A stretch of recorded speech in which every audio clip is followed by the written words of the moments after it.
This is the Prodeco Stride 500. It's called the 500 because it's got a 500 watt gearless rear hub motor. Unfortunately, they don't really take advantage of the gearless motor. You know, a lot of other higher end bikes allow you to use regenerative braking or like motor braking going down hills. This bike only offers a twist throttle. So the only way to activate that motor with the battery and everything is just twist that. There's no pedal assist. That means you don't get quite as much range. But again, the price on this bike is excellent. Part of the reason is the battery technology they're using here isn't lithium ion, it's lithium iron phosphate. So it's a little bit heavier. I'm told it's a little bit more stable, that kind of thing. But you know, it's kind of hard to tell. It's just a less expensive battery technology than lithium ion, which is what might be in your laptop or something like that. So I'm going to hit some of the other specs on this bike. The battery is built onto this like rear rack. You can't really put anything else on this, and I've actually heard on some of the higher end mountain bikes that Prodeco makes, that people have had the struts that hold it up break. Now you can get different battery pack sizes. This one's a 36 volt 9 amp hour pack, and you know, that's pretty middle of the range. You can also get 12 and 15 amp packs for more, and if you do that, they have a second strut to sort of support that battery. Now this bike has a front shock. There's preload adjustment, but you know, no lockout or anything. Kind of basic, kind of heavy. You know, when you ride this bike, it's a little bit more like it's just not as stiff as a higher end bike. You got the Avid BB5 disc brakes front and rear. That's nice because you know it is heavier. You want to be able to stop that momentum. At 8 speeds to choose from here. Twist shifter. You can see the cassette over here, SRAM.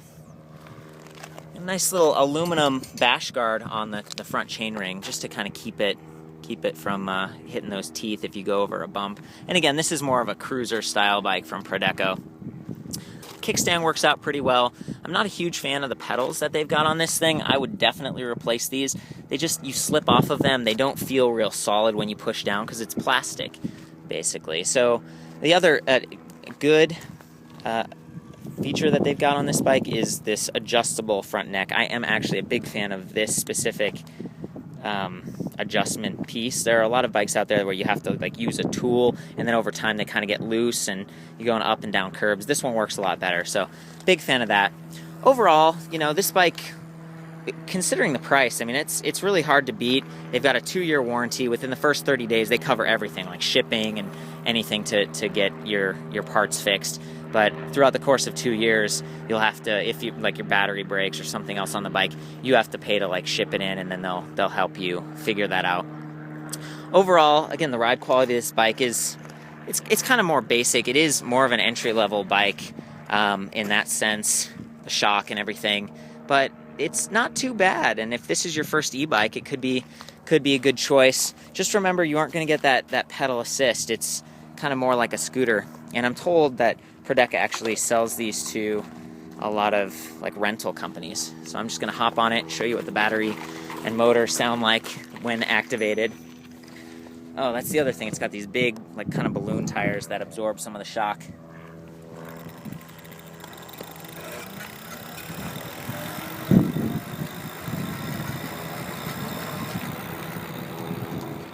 Not too bad. It's carrying me right up the hill, just like a little scooter.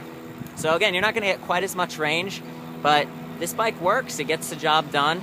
It's that lithium iron phosphate battery technology. It's a good price. For more info, the full written review, check out ElectricBikeReview.com. See you there.